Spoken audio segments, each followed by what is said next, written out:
The last thing I did in my first life was step off a roof. The second to last thing I did was laugh, because right before I jumped, I finally got the joke. And the joke was me. Let me back up. A punchline with no setup is just a man falling off a building. My name is Yang Ding. In my first life, I was the most reliable idiot in the province. I loved a woman named Deng Lihua the way you love a house you're still paying off. I worked, I saved, I sent her family money I didn't have. And when her division chief started giving her rides home, I told myself he was just being a generous boss. His name was Wang Yang. Yang was being generous 3 or 4 times a week. When they got bored of hiding it, they didn't dump me. That would have been kind, and these were not kind people. Instead, Wang Yang signed my name to a rape charge on a girl I'd never met. His father, Wang Heng, had more money than my whole family tree. Witnesses, it turns out, have a price. I couldn't meet it. So I got 20 years. My parents got a farm they suddenly couldn't keep. Then they got a car accident on a straight, dry road at 2 in the afternoon.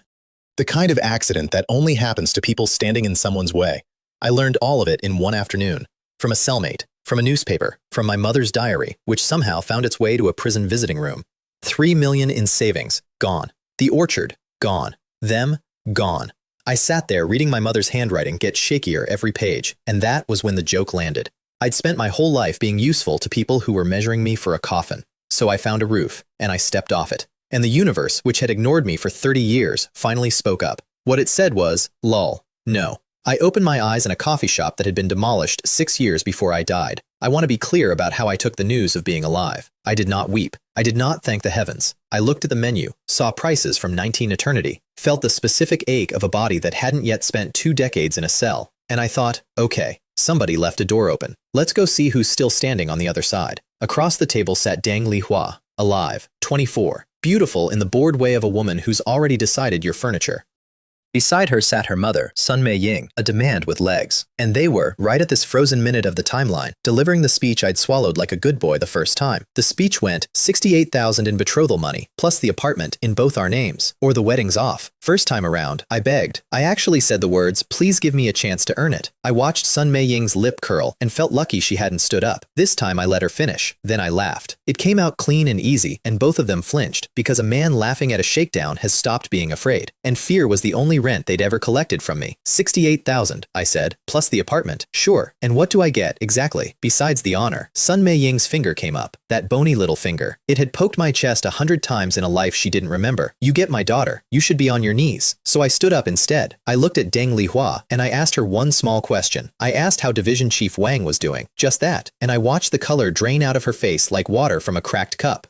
And I knew, the way you know your own name, that this time I was going to send both of them somewhere with a wall and a number, and I'd be the one holding the pen. I told Sun Mei Ying her daughter could pay me rent. I slapped the demand right out of the air. I told them the engagement was a business that had just filed for bankruptcy, and I walked out into a July afternoon in 1998 with 11 years of things I wasn't supposed to know sitting in my chest like a loaded gun. Here's the whole cheat, laid bare. It's not that I was smarter than everyone. I'd just already seen the movie. I knew which smiling face had a knife behind its back, because every one of them had used it on me once. The city was a room full of people keeping secrets from a man who'd read the last page. And the first page of the new life was about to be written in the rain, because I remembered what day it was, July 8th. And on the night of July 8th, up in the hills at a village called Jiao Chai, the sky was going to open. A hillside was going to come down like a fist. 20-some villagers were going to die in the mud.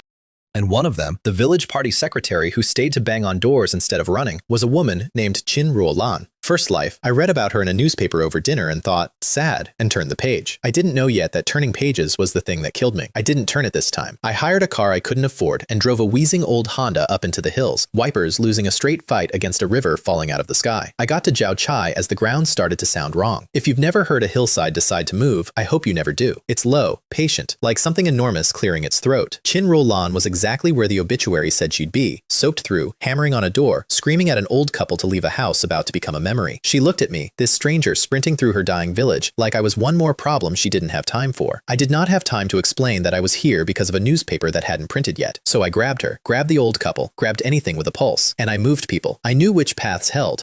I knew which ones were about to become the hillside's business. I knew because I'd spent 20 years in a cell memorizing every disaster I could have stopped and didn't. A rock the size of a refrigerator came down where my head had just been, and I felt the wind of it kiss the back of my neck, and I kept moving people. A man who's already died once has a very relaxed relationship with rocks. When it was done, there were 20-some villagers standing in the rain who were supposed to be under it. And there was Qin Ruolan, shaking, alive, staring at me like I'd walked out of the storm itself. First life, I never met her. This one, she was the first clean thing I'd touched in 2 lifetimes. And some tired, twice-burned part of me looked at her and went quiet for the first time in years. I didn't say any of that. What I said was that we should get the villagers under a roof before the road washed out, because I'd learned my lesson about speeches. In this city, the people who made speeches were the ones I was going to bury. The people who moved fast and shut up were the ones who lived. The officials arrived after the danger. That's what officials are for. First through the mud came a wiry, frantic man named Liang Guang, town committee secretary. Yang served under Qin Rolan's father back in the day, and he'd have walked into that hillside bare-handed for her. When he saw her alive, he made a sound I won't try to spell. Second through the mud, under an umbrella a subordinate was getting soaked to hold, came Wang Yong, the man himself. My first life executioner, 6 years younger, not yet the division chief who'd frame me. Right now, just the official who'd spent a whole year and a pile of government money failing to reinforce this exact village against this exact flood. His negligence was why the hillside had teeth, and here he was to collect thank yous for a rescue he'd slept through. Yang didn't recognize me. Why would he? In this timeline, I was nobody to him yet, a face he hadn't gotten around to ruining. But he could smell credit, and he moved toward Liang Guang to scoop it up, right until somebody mentioned that the man who'd actually pulled the villagers out was standing right there. Wang Yong turned, looked at me, and did the thing powerful men do when they meet an obstacle.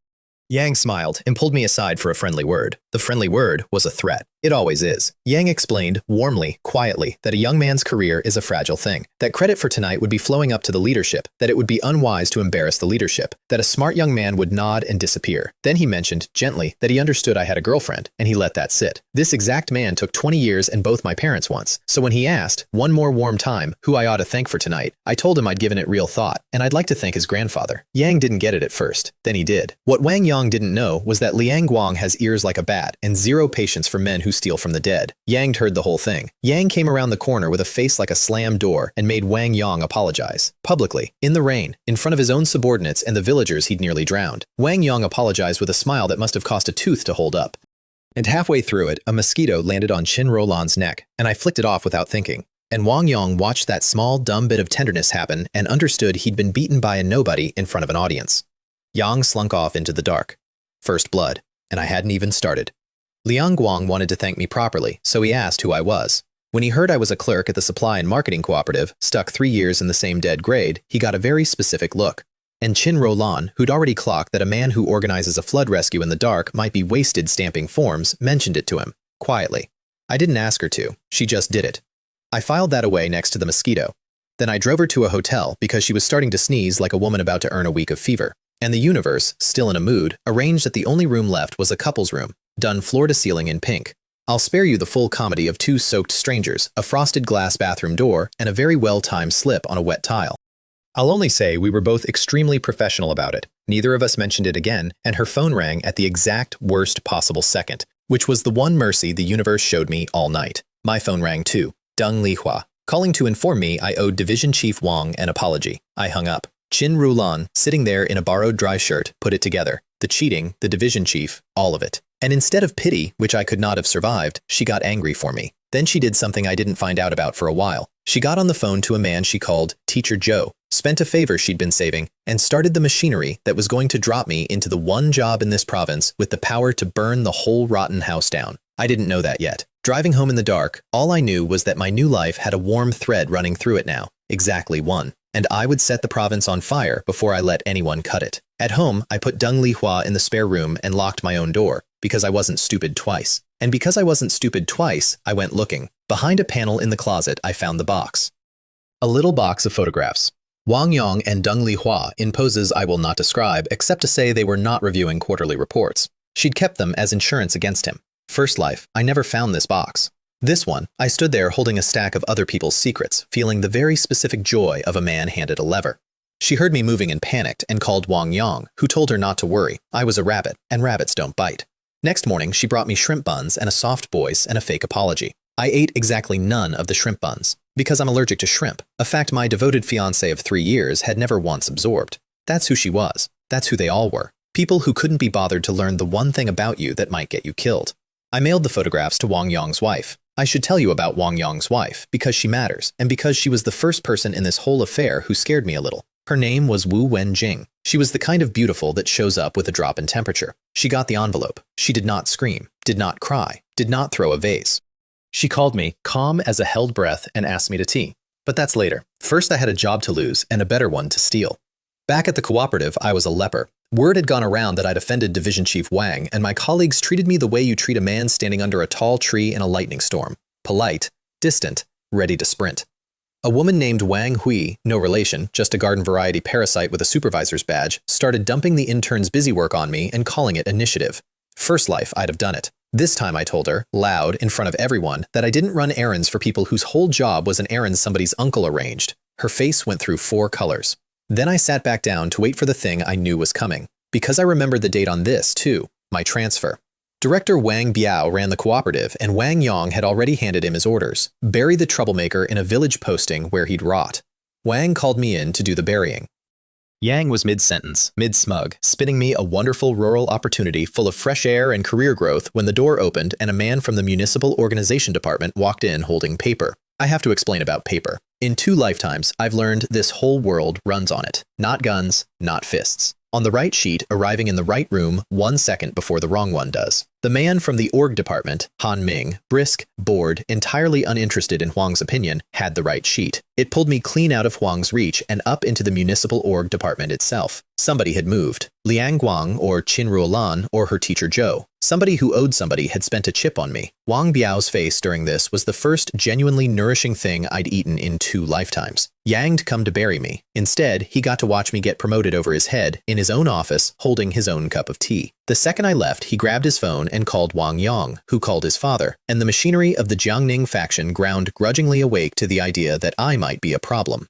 Wang Hui tried to fix things the only way her kind knows. She came to my desk and slid an envelope across it, 1,000 yuan, a bribe to forget she existed. I picked it up and threw it back in her face. She went from smirk to kneeling on the floor, grabbing my pant leg in about 4 seconds flat, begging, "Please, we're colleagues, don't report me." It taught me a thing I'd lean on for the rest of this life. A bully is just a coward who hasn't met the right man yet. I told her I'd think about how sorry she really was, and I stepped over her, and I left. Then Wu Wenjing's tea invitation came due, and I found out how deep this water actually went. She met me at a tea house and wasted none of my time. She laid a document on the table, an order that could suspend my shiny new transfer and open an investigation into me. Power for position, she'd call it. Me and Liang Guang, trading favors. She had the reach to make it stick. Then she made her offer, and it was simple. Obey me, and I'll lift you higher than you can dream. She wanted her husband destroyed even more than I did, and she decided I was the tool to do it with. She was domineering. She was gorgeous.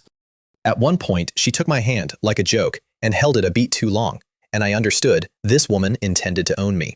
She gave me 1 day to decide. I went home feeling like a coin 2 people were flipping, and in my driveway sat a red flag sedan, a provincial car. A quiet man got out and handed me a document. I read it. Then I read it again. Because the universe that had said LOL, no, to my death, had apparently decided to say something entirely different to my life. I'd been transferred to the provincial inspection team. Let me put that plainly.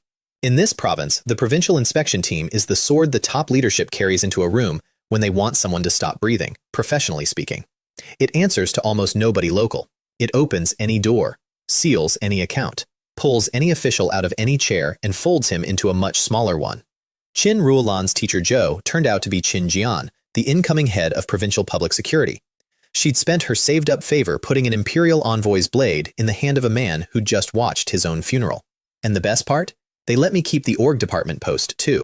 So I wasn't choosing between Wu Wenjing's ladder and nothing. I had my own ladder now, and it went all the way up. From his car, Qin Jian watched me read the paper, then sent word down the line to go poke Wang Heng, just to see the man sweat. I liked Qin Jian immediately. I called Qin Ruolan to thank her. I may have promised to buy her meals for 3 lifetimes. She told me to focus. Then I wrote a single name on a scrap of paper, Wang Yong. Under it, the machine I'd need to feed him into. Then I burned the scrap over the sink because I'd learned that lesson too. The deadliest thing in this city was never a fist. It was a sheet of paper, and you never ever left yours lying around. Deng Lihua came home late that night, dropped off by a car I recognized, Wang Yong's. She came in fake sweet, all soft edges, testing whether the rabbit had calmed down. I asked her how the ride was. Nice car. She froze. I told her she'd left a little of someone else's cologne on her collar, which was a lie, but a productive one, and she stormed off to the spare room, and I slept fine. Next morning, I called Wu Wenjing and turned her down, politely, firmly.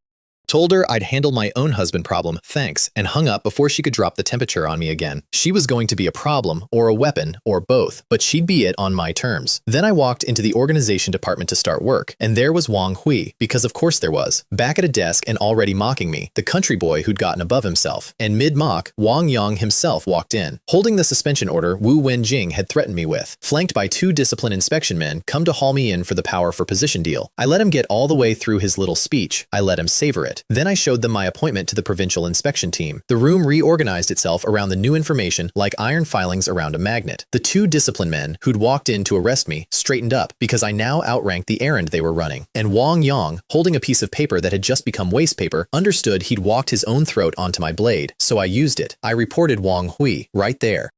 For the bribe and for the false accusation letter she was, I promise this is true, carrying in her own bag at that exact moment. They took her. Wang Yang tried to physically step in front of her, and I slapped him, open hand, unhurried, in front of everyone. Then I summoned him to the inspection team too, and when he started sputtering, I told him the truest thing I'd said all week. I told him I was going to mess with him, slowly, completely, and there was nothing he could do about it. That should have been the end of a smaller story, but the Jiangning faction wasn't a man, it was a hydra. I'd flicked one head, because a floor away, in the same building, the faction was throwing a welcome banquet for the very inspection team I'd just joined. And the host was Secretary Deng Jin, the faction's chief, a smiling silver fox who ran this city like a spider runs a web. Wang Heng went crying to him about his son, and Deng Jin, annoyed at the mess but unwilling to watch a faction man get humiliated by an outsider, came out to smooth it over. Yang was gracious, reasonable. Yang suggested, elder to youth, that these things could be handled quietly.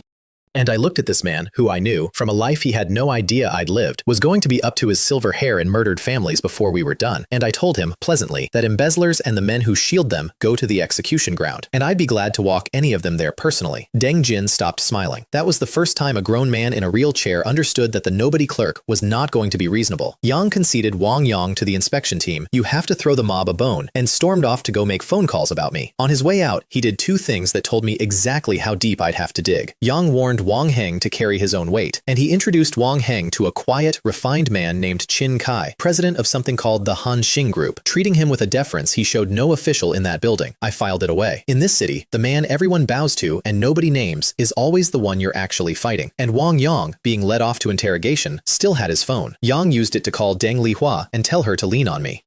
And he swore, on his way to a cell, that he would hurt my parents. My parents. 2 farmers already murdered once in a life he didn't know about for the crime of being related to me. I'd like to say I stayed calm, I mostly did, but I made a note, in the ledger I keep where the burned scraps used to be, that Wang Yang had just chosen how much of himself I was going to leave behind. Now, the inspection team. My new sword had a dull edge, and its name was Team Leader Wu Jiming. Wu ran the Jiangning branch, and my first read was that he was lazy. Yang wanted to close the Wang Hui case as a minor slap, a bag, a bracelet, tut-tut, move along. I refused. I'd learned in prison, of all the classrooms in the world, that corruption hides in the details, that the whole rotten iceberg hangs off the one designer bag somebody couldn't resist. So I went at the details. I named her handbag, a Coolchi, 5,000 yuan, her bracelet, an Emma, 10 and change, numbers a clerk on her salary could not begin to explain. And Wu Jiming changed in front of me. The lazy man evaporated, and a competent one stepped out of his skin, and he dispatched the whole team like a general. Fax Beijing to authenticate the goods, seal her residence, pull her bank records, move. I'd read him wrong. Wu wasn't lazy. Wu was deliberately, carefully asleep. A capable man surviving in a city where competence got you killed, who'd learned to only wake up when someone handed him cover. I was going to be his cover, and he, it turned out, was going to break my heart. The bank records came back worse than a bag and a bracelet. Wang Hui was sitting on 350,000 yuan, tucked into her parents' accounts, and the bracelet had come from a man named Deng Ping, an ex-convict who now managed grain for something called the Tianma Group. Grain. A woman in the cooperative, bribed with luxury goods, bought by a grain manager with a record. First life, I'd have seen a bracelet. With 11 years of hindsight, I saw the shape underneath it, and the shape was enormous, and it was made of stolen rice. We hauled Wang Hui in, and I laid the goods in front of her and watched her do the math on her own face. She broke, but she broke dirty, the way a bought witness breaks, grabbing for anyone she could drag down with her, and the first name out of her mouth was Wang Yang's.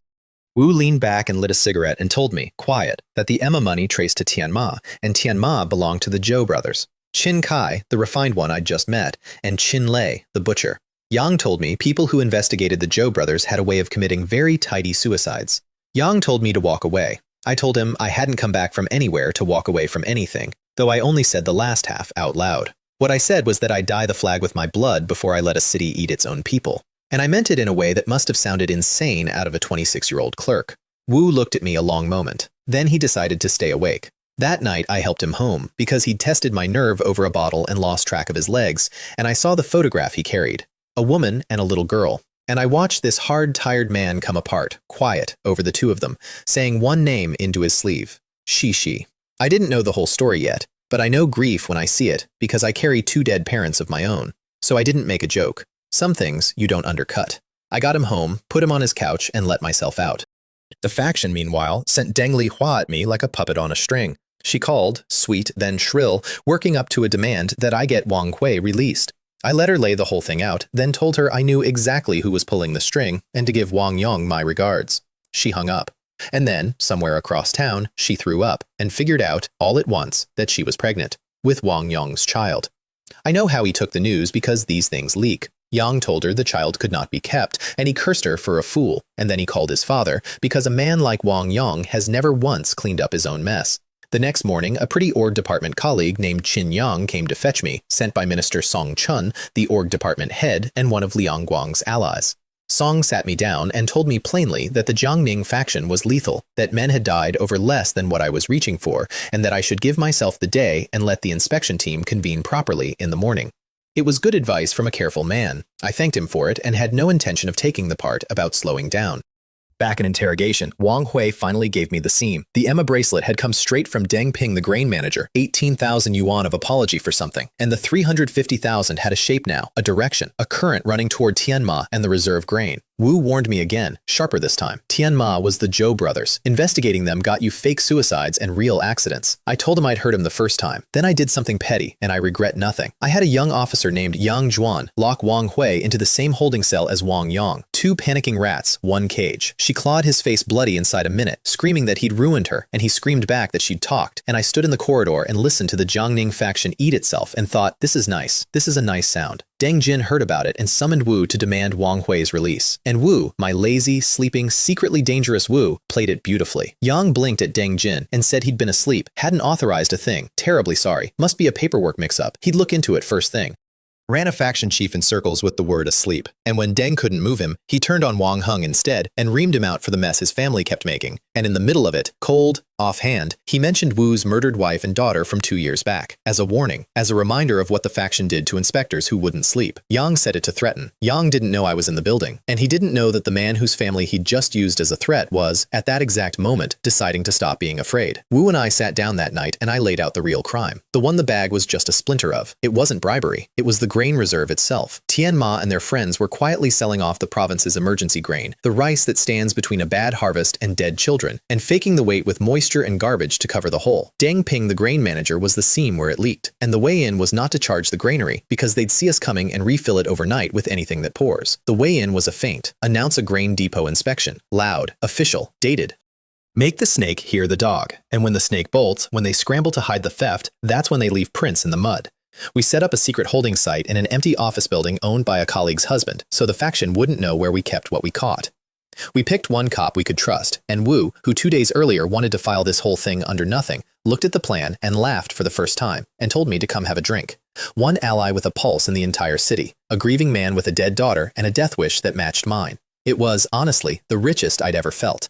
While we drank, the men we were hunting were holding a dinner of their own, at the Tianma Group's own hotel. I know what happened there because that kind of thing leaves witnesses whether you want it to or not. Wang Hung and his son sat down with Qin Lei, the butcher brother, a slab of a man with a soft voice, and his enforcer, a man named Yang Feng. And when Deng Ping, the grain manager, turned up to explain how a cooperative bribe had walked an inspection clerk to his door, Qin Lei beat him half to death at the table, for being a loose end. Then had him dragged off into the dark. Deng Ping was never seen breathing again. That was Qin Lei's whole management style. Yang didn't fire people. Yang subtracted them. And in the middle of that dinner, the thing I hadn't known yet got said out loud, because Qin Lei, reminding Wang Hung who owned who, brought up a job he'd done 2 years back, as a favor, a warning he delivered to a certain inspection team leader who wouldn't stay asleep. Yang sent men for that leader's wife and daughter. What they did to the girl I won't write down. What they did to the mother involved lead weights and a river. And Qin Lei had kept a recording of Wang Hung giving the order, because a butcher who works for cowards always always keeps the receipt. The leader was Wu Jiming. The little girl in the photograph was named Yi. The wife was named Fenfen. Shishi was what he'd called the daughter at home. I was going to spend the rest of this story making sure every man at that table understood, before the end, exactly what they'd done, and exactly who was collecting. I found out the shape of it that same night, the hard way. Walking drunk Wu home, I steered us both straight into Yang Feng's men.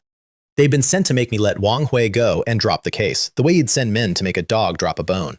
Yang Feng was there, and I did the only smart thing you can do outnumbered by professionals. I headbutted the biggest one square in the nose and ran. I ran through a shanty town in the dark with my heart trying to climb out my mouth, and I learned two things. One, I could still outthink men who wanted me dead, even scared, even alone, because I got up onto the rooftops and moved while they blundered through the alleys below. Two, I learned who was telling them where I was, because every time I stopped to breathe, my phone lit up. Deng Li Hua. Calling, calling, calling. Every call a flare over my position. My own fiancé, tracking me for the men trying to kill me, and not even sharp enough to know that's what she was doing. I made it to a police station. A cop named Yang Wan sent her boyfriend, another cop named Yang Jun, to pull me out. Yang Feng denied his bone, drew a thumb across his throat at me from a car window, and drove off into the city he thought he owned. They put me up at the municipal guest house for safety. I did not sleep well at the municipal guest house. Partly the almost dying, mostly what Yang Jun told me once we got there. This building, this exact guest house, 2 years ago they'd brought Wu's wife and daughter here. This roof, the files destroyed, the autopsy buried, the whole thing stamped suicide and filed under nothing. I was sleeping in the crime scene, and the crime was the reason my one friend in the world drank himself unconscious over a photograph. Qin Rolan called that night. I was not at my best. I snapped at her. This one clean thing, the way a wounded animal snaps at the hand. Then I heard myself and apologized, and she forgave me faster than I'd earned. That's the thing about the warm thread. It doesn't charge interest. I told her a little of it, not all. She told me to be careful and to eat something. It should not be possible for be careful and eat something to hold a man together. That night, it did. Next morning, the sword got a lot sharper because the full provincial inspection team convened, and I met the man at the top of it, Secretary Deng Hong. Silver-haired, straight-backed, a war hero who'd kept his spine while everyone around him traded theirs for furniture. The genuine article, which in this city was rarer than the fake kind by a factor of about 1,000. And beside him, my new colleague and instant headache, a rival team leader named Yang Jie, glib, handsome, quick, and, I'd learned, secretly in love with Qin Ruolan, which was going to make everything about him tedious in a deeply personal way. Yang joined the team to be worthy of her. I'd joined it to burn a city down for her father's people. We were not going to be friends. I put 2 files on Deng Hong's table, the murder of Wu's family, and the 350,000 behind Wang Hui. Then I asked for a task force. Deng Hong read a righteous man's entire career in those 2 files in about 90 seconds. Yang split the teams, sent Yang Jie's people out to the grassroots, which conveniently sent Yang Jie off to go visit Qin Ruolan and be tedious somewhere I didn't have to watch, and handed the actual case to a solid officer named Song Chang, with me as deputy. Then he called me in privately. Then he called Wu in privately. Whatever those 2 soldiers, old and new, said to each other behind that door, Wu came out looking like a man who'd just been given permission to stop pretending to be dead. My task force closed like a hand. Song Chang to lead, a provincial CID captain named Wu Tao, sharp as broken glass, who, lucky me, had his own grudge against Yang Feng. A set of ribs Yang Feng had cracked back in their academy days that never set right. A tax officer named Wu Jing, who read a fraudulent ledger the way other people read a menu. A discipline officer named Deng Hao. The grain depot feint was already loose in the world. Yang Jun was watching the roads for the trucks it would flush. Before I left the building, Wu Wenjing summoned me one more time. She'd upgraded her offer, 10,000 and a deputy section chief's chair to drop the case. I told her I had a counteroffer. She could arrange for Wang Yang and his son to be executed, and in exchange, I'd let her keep pretending she was only a scorned wife. I left her sitting there. I still didn't know what she really was. But I knew a 10,000 yuan bribe was an insult from someone who could afford a much bigger one, which meant she was hiding the size of her hand. And the feint worked before I'd even finished admiring it. Across town, a granary director named Duan Yang made a panicked call up the chain. The warehouses were empty, 7,000 tons, sold off through the dead man Deng Ping. Deng Jin called Wang Heng. Wang Heng called Qin Lei. And the order went out. Refill the granary overnight with any stale garbage that'll pour, get the inspectors drunk, and stall. Hundreds of truckloads, moving in the dark. The snake had heard the dog, and it was thrashing, and every thrash left a track.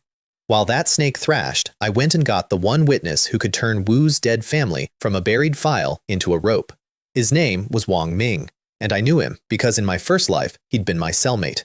One drunk-on-nothing prison night, he'd told me a story to scare me, about the time he'd been a low hanger-on to Yang Feng's crew, about a job at a guest house 2 years back, so ugly even a career criminal couldn't keep it down, and about the one thing he'd grabbed off the floor on his way out the door and kept, a pocket watch, engraved, old, foreign. Yang'd stolen it because it looked expensive. Yang'd kept it because it was the only proof the thing he saw had ever happened. I knew where Wang Ming would be hiding before Wang Ming did. That's the cheat. The whole cheat, said Plain. I didn't outsmart these people. I remembered them. I ran him down with Yang Jun's help through a county station, found him holed up with a schoolteacher mistress named Wu Yan, and I took him. And I took the watch. The watch was everything. Engraved to a Colonel Dubois, a war trophy off the 1979 border, the kind of thing a soldier carries home and gives to his wife. Wu Jiming had given it to Fen Fen. It had been lying on the guest house floor because the last hand to hold it belonged to a dying woman. We set the nets. Wu Tao, ribs and all, went to tail Yang Feng personally. He'd have paid for the privilege. We summoned the guest house managers for a photo lineup because Wang could name the man who let the killers in. Wu Jing went into the grain books, and the trucks Yang Jun had been watching finally rolled. Yang impounded them. And just like that, we were holding the physical evidence of a 7,000-ton theft, which is exactly when the smart villain woke up. I'll give the Zhou brothers this. They were never stupid, only evil. The two aren't the same, and the second is much more dangerous with the first bolted on, because impounding those trucks looked close if you squinted and owned a newspaper like an out-of-control inspection thug seizing honest businessmen's property and strangling investment in the city. And overnight, hundreds of so-called entrepreneurs, organized by the faction and funded by Zhou money, besieged the municipal government, demanding that Yang Jun the cop be punished for the seizure. Yang Jia heard about it and came around just to gloat. I'd finally overreached. I'd be fired by morning. That's the officialdom war in one image. I had the evidence, they had the crowd. And in this country, a crowd at your gate is a kind of evidence too. Before that got answered, I had a night at home to survive. Deng Lihua tried seduction first, and when that bounced off, she pivoted to demanding 288,000 in bride price with a completely straight face. I let her talk. Because I had a little loop recorder running in my pocket, and she was talking herself right onto the tape, she confirmed the pregnancy. 2.5 months. Wang Yang's. She even played me the man's own voice off her phone, careless, bored, telling her to abort it or dump it on, and I'm quoting, that idiot Yang. That idiot Yang. 3 years I'd handed this woman. I slapped her twice, once for each year I could still feel, and I walked out into the dark. Yang Feng was waiting in the dark with a truck. They ran me off a 10-meter embankment. The car went over. My head found a rock. The world went out like a pinched candle. And the driver had orders to sit there a full hour before calling anyone, to let me bleed into the dirt even, the man said, if he bleeds to death. So I lay at the bottom of an embankment in my second life, leaking it back into the same province that took my first one. If a patrol hadn't wandered past, I'd have finished the job the courthouse roof started. While I bled, the other war reached its checkpoint. Deng Hong drove out to Wantong himself and stood in front of Mayor Wang Yang and the bought crowd and refused to let a single grain truck move. Yang got the National Supervisory Commission on the phone and put his own name and career on the line. One exhausted righteous man with a phone beat a rented mob, and the truck stayed put, and the entrepreneurs melted away the way rented outrage always does the second the check clears. And behind the scenes, the refined brother Qin Kai tore into the butcher brother for the sloppy panic, in order to cover up so cold it stopped my breath when I heard it later. Refill the emptied granary with sand, a thin skin of real grain on top, and pass the inspection with a law you could stand on. Sand. They were going to feed a province sand and paint it gold. I'd get to the sand. First, I had to wake up. I woke up in a hospital with a bandaged head and a blood loss reading the doctors couldn't explain until you did the arithmetic on that missing hour. And I want to be honest about what saved me, because I've spent this whole story sounding untouchable, and the truth is, I bleed like anyone. What saved me was that I'd become, without meaning to, valuable. Every leader in the city came to visit the injured inspection golden boy, and their cars filling the hospital lot rewrote my whole situation, because in this world, a man everyone visits is a man no one can quietly finish. Deng Lihua's own father, a hard old peasant named Deng Deming, called his daughter and ordered her to reconcile with the golden son-in-law she'd been about to throw away. That phone call tells you everything about that family that you'll ever need. But the visitors I couldn't breathe around were the two farmers who came last and stood in the doorway, not sure they were allowed in. My parents, alive, both of them. Awed by the leaders in the hallway, terrified of embarrassing me, holding a bag of food from home. In my first life, these two people were murdered for the crime of being mine. And I hadn't let myself really look at them since I came back because I was afraid of what looking would do to me. Now here they were, my mother's hands rough from an orchard that still existed, my father already fretting whether it was proper for them to be in the room, and I had to turn my face to the wall for a second and just be 26 and stupid about it. Then Chin Rolan arrived with food she'd cooked herself, and my parents took one look at this lovely young woman fussing over their injured son, remembered their boy had a fiancé, and quietly concluded he was a cheat. So I did the hardest gentle thing I've ever done. I played them the recording. Wang Yang's voice, that idiot Yang, Dun Li Hua's pregnancy, all of it, in a hospital room, watching my mother's face fall through 3 years of lies in 10 seconds, because they'd been secretly sending Deng Li Hua 40,000 yuan across those 3 years. Orchard money my mother nearly died earning, snakebit in a ditch harvesting fruit, so her son's fiancé could be kept sweet. 40,000 to the woman carrying another man's child and laughing about it. I did not make a joke. I held my mother's hand and I promised her, quiet, no performance in it, that within a month Deng Li Hua and Wang Yang would both be standing where the province stands the people it's finished with. And my father, who never once raised his voice in either of my lives, looked at me and gave me the only charge he had to give: be an upright man and an honest official.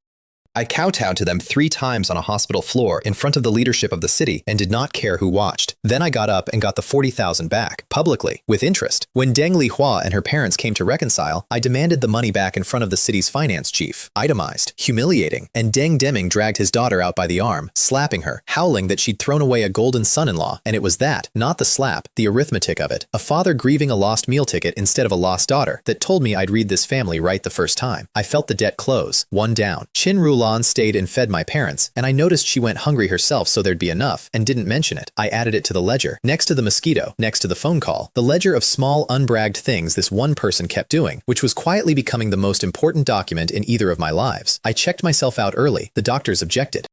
Mayor Wang Yang, who happened to be visiting, watched a man sign himself out of a hospital bed to go back to work with a cracked skull, and something shifted behind his eyes. I filed that away too. In this game, the people watching you are always more important than the people in front of you. I had a killer to catch, sand to expose, and about a month left to keep a promise to my mother. Wu Tao found Yang Feng at a leisure center, a place called Bua Wan, the kind of place where men like Yang Feng feel safe, all soft lighting and softer people. The last place he expected a badge. Wu Tao had been on him for days, ribs aching in the cold the way they'd ached since the academy, and when the squad went in, Wu Tao went first. Yang wanted the cuffs on personally. Yang wanted Yang Feng to see whose hands they were. Yang Feng didn't fight. That was the frightening thing about him. Yang held out his wrists like a man checking into a hotel, calm, already 3 moves ahead. Because Yang Feng had been arrested 3 times before and walked out 3 times, and he had every reason to think this was the 4th. Chin Lei thought so too, right up until he didn't.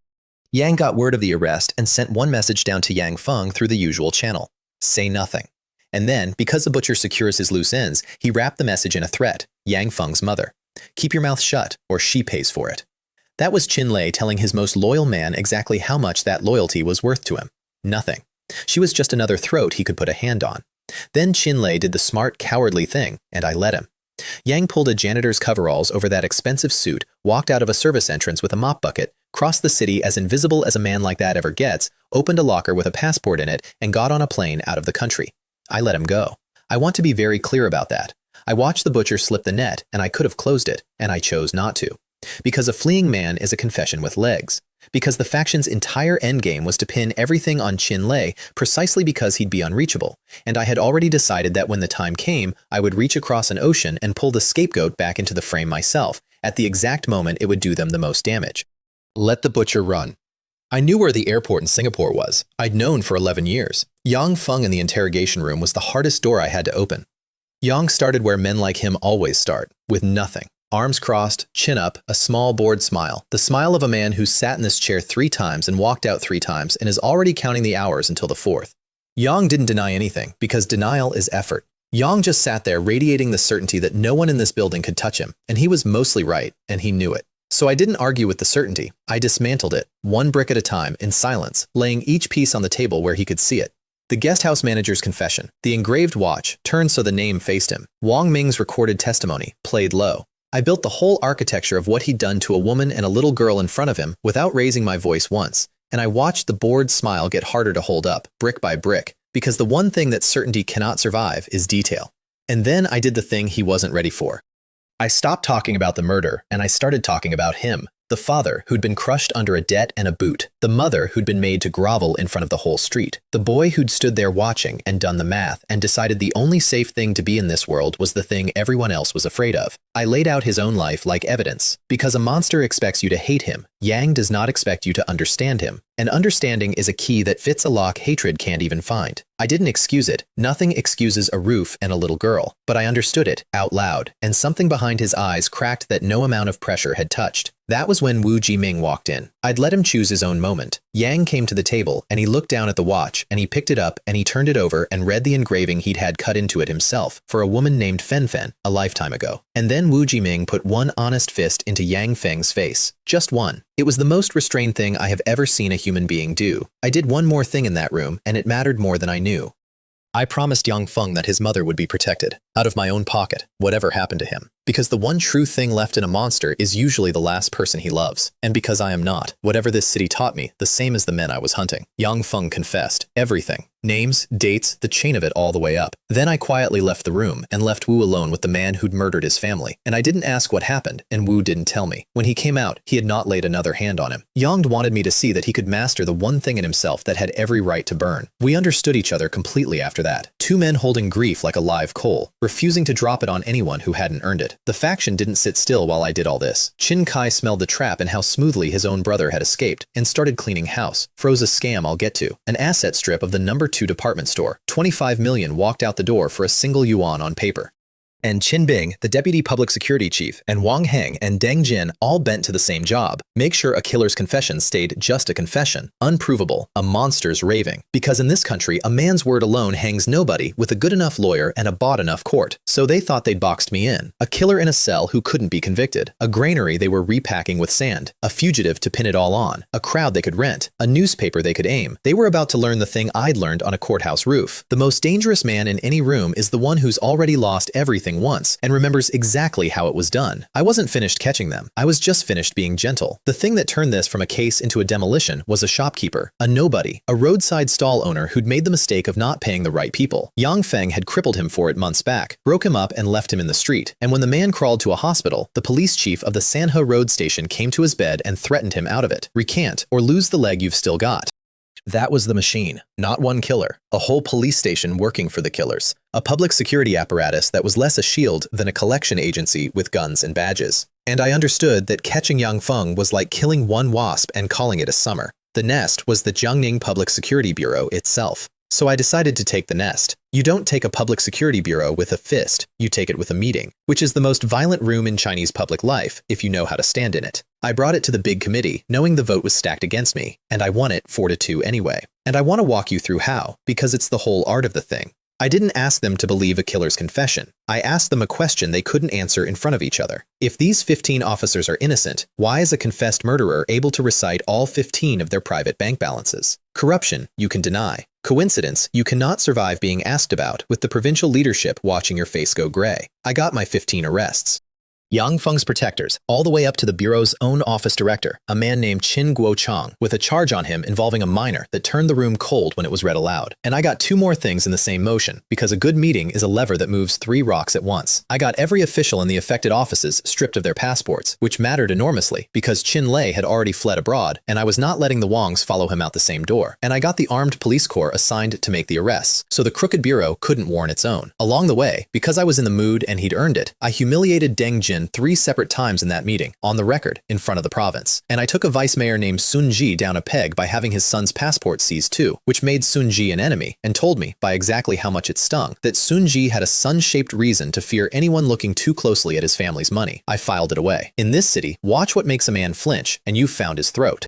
The arrests went down at dawn, with the armed police, a captain named Qin Chao, loading 15 crooked officers into vans, while Qin Bing, the deputy chief, watched his whole protection racket evaporate and sweated through his uniform. Deng Jin stayed clean, no paper on him, never any paper. The Silver Fox never signed a thing. Yang leaned on Wang Heng to fight instead of fold, and he started quietly building a frame around me, a personal life scandal. Because when they can't beat your work, they always go for your bed. Remember that, it's coming back around. But first, there was the sand. I told you Qin Kai's plan was to refill the emptied reserve with sand under a skin of real rice. The granary was out at Wantong, and Wantong was defended by a genuinely formidable man, a provincial-grade party secretary named Kai Guang, slippery as a wet stone, ran his county like a private kingdom, and he didn't meet my inspection with force. Yang met it with sympathy. Yang and his county chief played good cop and worse cop, and wrapped the whole granary in the language of famine and disaster relief. How dare you inspectors disrupt the people's emergency grain? Don't you care about the poor?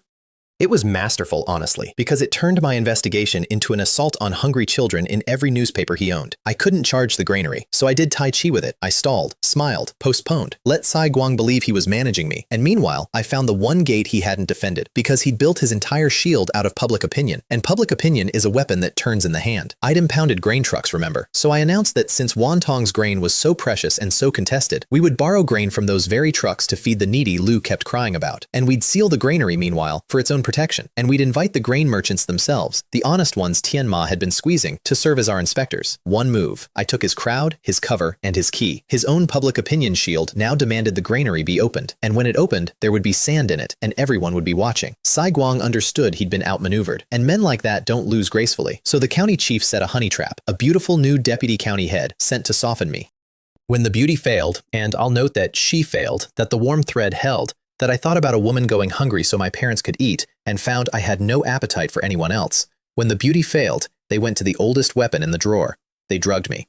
A dinner. A doctored glass. And I felt it come up in me, the specific chemical fog I'd learned to recognize in my first life, because prison teaches you what these things feel like from the inside. They'd slipped me a date rape drug, and staged a waitress, a young woman named Yang Yang, to be found in my room in the morning, to scream, to hand the faction the personal life scandal Deng Jin had ordered, gift-wrapped. Here's where being twice burned saved me a third time. First life, I didn't know what a frame felt like until I was already inside one with the door locked.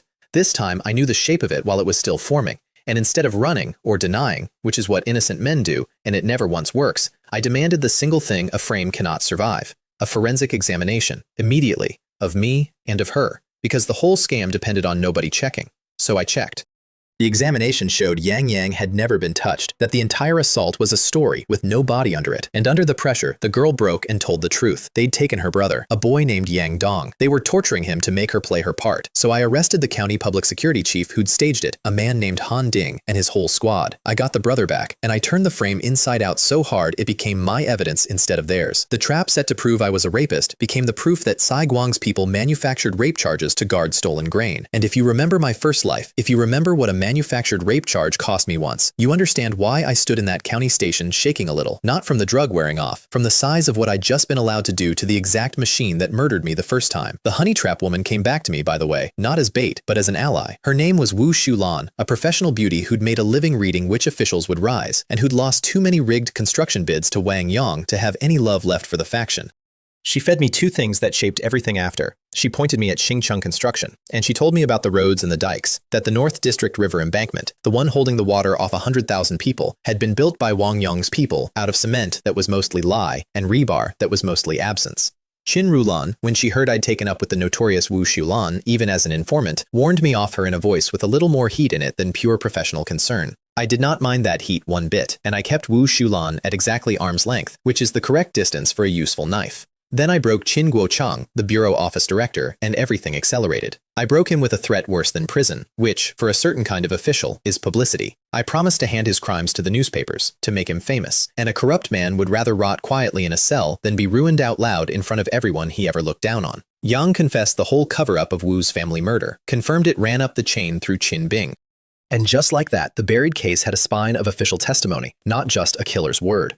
And in the same stretch, I finally located Qin Lei, the fugitive butcher, sitting comfortable in Singapore under a Tianma Electronics cover, because I always remembered, and I set the machinery of an Interpol extradition grinding toward him across an ocean. That was the move that made Qin Bing lose his mind, because Qin Lei abroad was the faction's designated scapegoat, the man they were going to hang everything on, precisely because he was out of reach. And now I was reaching. So Qin Bing did the single stupidest thing available to him, which desperate men do right on schedule. Yang took a hostage. Yang grabbed Wang Yang, of all people, put a gun to him, and tried to bargain his way out of the building. I want to describe what I did next carefully, because it's the moment Deng Jin later tried to hang me with, and because it's the truest picture of who I'd become. I did not negotiate. I walked toward the man with the gun. I taunted him.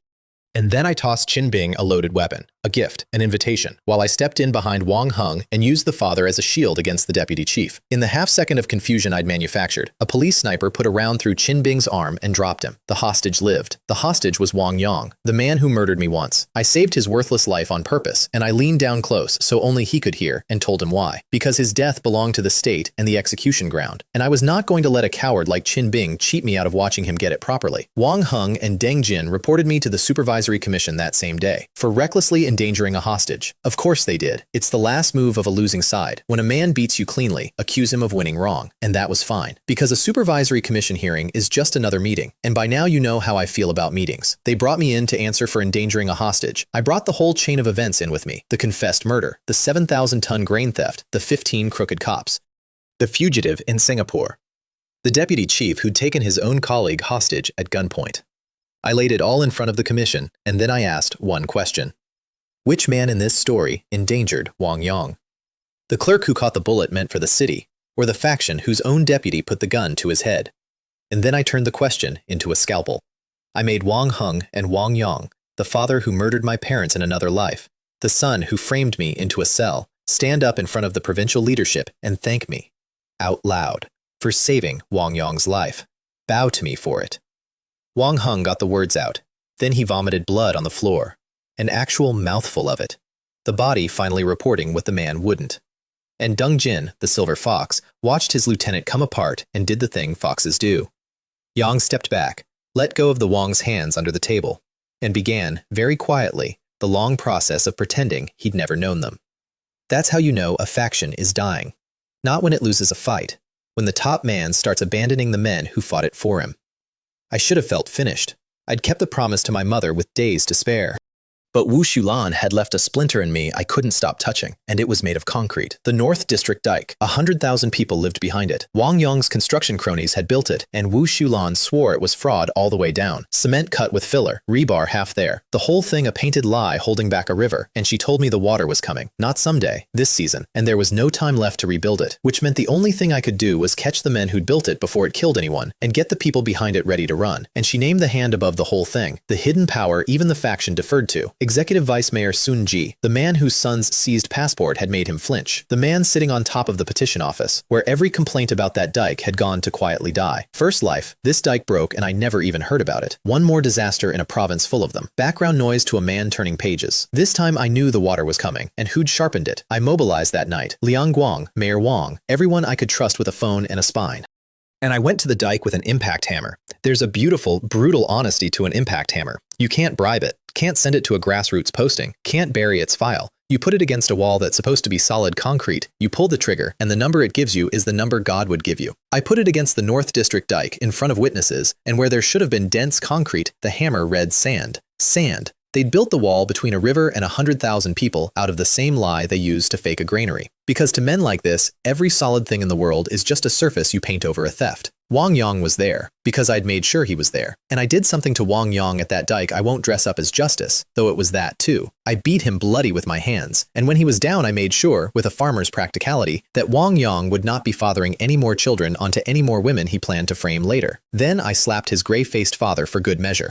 If that horrifies you, I'd ask you to do 20 years in a cell for their crime, and then come tell me where the line is. I know where mine is. It's a sand wall in front of 100,000 people. Then Wu Shulan, my professional knife, finished Vice Mayor Sun Za for me, and she did it with paper, the way everything real gets done here. She handed me the Huanjiang Highway, 400 million yuan appropriated, 20 million spent. The other 380 million had gone somewhere, and the somewhere had a Sun Za shape to it. And the second that ledger hit the provincial table, the executive vice mayor stopped being a hidden power and became a man measuring the distance to the exit. I pushed a policy through in the same swing that I'm still proud of. The confiscated wealth of these officials' pampered children clawed back to the bone, bankrupted, because the rot didn't stop at the men. It had been busy raising a second generation of itself, and I had no intention of leaving seeds in the ground. And the shantytown families the faction planned to crush and scatter, I had Wu Shulan relocate properly, at cost, into real homes.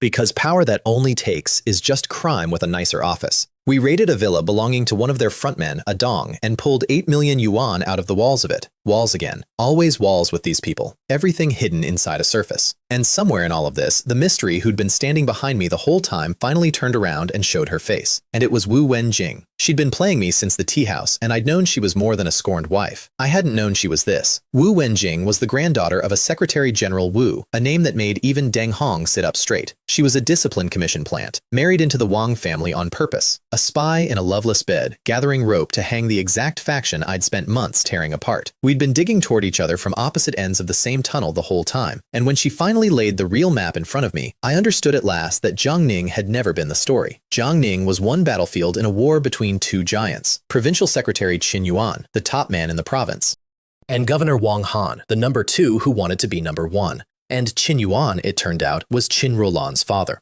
The warm thread in my hands ran all the way to the top of the province. I hadn't climbed toward power. I'd pulled a woman out of a mudslide, and the power had been attached to her the entire time. And I hadn't known, and that not knowing was the cleanest thing about me. I meant to keep it that way. Which brought us to the celebration. And the celebration is where they made their last play. It's the best face slap in either of my lives, so let me set the table properly. Deng Hong had called a banquet to reward the task force, a public honoring, a signal upward to Secretary Zhang that his people had won Jiangning. Every leader who mattered was in the room, and Governor Wang Han came because a governor doesn't miss the chance to measure a rival's new favorite. Yang looked at me, this 26-year-old nobody who'd become Qin Yuan's blade, and decided to break me in front of everyone before I grew any bigger. Yang worked the room, scattered my team, reassigned my people with a word here, a transfer there, dismantling my little army of the loyal right in front of me with the casual cruelty of a man who'd been winning rooms since before I was born the first time. And then, on his cue, the door opened and Deng Lihua walked in carrying a bag. The bag had 300,000 yuan in it, and she stood up in front of the entire provincial leadership and declared, tears and all, that it was dirty money. That I, Inspector Yang Ding, the incorruptible golden boy, had taken it in bribes and given it to her. The faction had funded her, coached her, aimed her. It was the same weapon they'd used on me in my first life, the exact same one. A woman I'd trusted, a lie, in public. My whole name set on fire with one performance while the powerful watched to see if I'd burn. First life, I had no answer. This time, I'd recorded everything. I let her finish. I always let them finish. Then I took out the recordings. Wang Yang's voice, calling his own unborn child a thing to dump on that idiot Yang. Deng Lihua, pricing her own body at 288,000. The affair, in their own words, in their own voices, filling a silent banquet hall. And when the room had heard enough, I laid out the rest of what I'd gathered, while they all thought I was just a clerk. Deng Lihua's own diary, a careful record, in her own hand, of some 30 men. And the deed trail to a secret villa Wang Heng had hidden on 58 acres that no honest official's salary could buy in 10 lifetimes. The 300,000 meant to bury me became the string that unspooled all of it. Deng Lihua, sent to destroy me, destroyed the last of them instead. And Wang Han watched his ambush turn into his rival's exhibit and understood he'd walked into a room to break a boy and instead handed the boy a province. But Wang Han was a governor, and governors don't fall from one bad night. Yang still had one card, and it was buried out at Wantong under a thin skin of grain, and it was made of sand. And I was about to make him eat it. I got both of them to Wantong. That was the hard part and the whole game, getting Secretary Qin Yuan and Governor Wang Han to stand at the same granary at the same hour. Because a fraud is only as good as its audience, and I needed the top 2 men in the province watching the exact same shovel. Kai Guang had spent months building a fortress of famine and relief public relations around that grain. I'd spent those same months quietly arranging that when the doors finally opened, they'd open in front of the one audience his newspapers couldn't spin. They opened the granary. Under a decent layer of real grain, there was sand, tons of it, a provincial emergency reserve that was supposed to stand between a bad year and starving children wearing a costume. Wang Han's face when the grain ran off the top and the sand poured out, I'd waited 2 lifetimes for a face like that. And Chai Guang, slippery to the very last, started spinning even then, reaching again for the famine language. I'd had enough of that particular lie, so I made him eat it. Put the sand in his hand and made the man who'd tried to feed a province sand taste exactly what he'd been selling. It was not dignified, neither is a fake dike in front of 100,000 people. Then I broke Deng Jin, and I did it with a blank sheet of paper.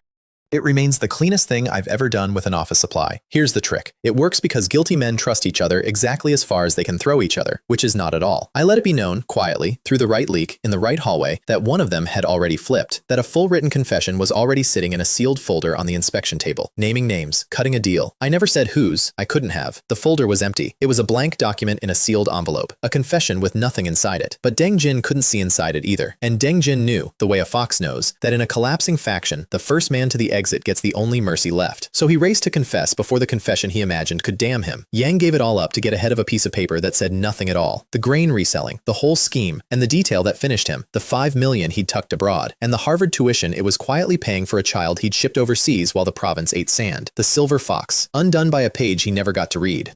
Because I'd finally learned to weaponize the one thing this whole city ran on.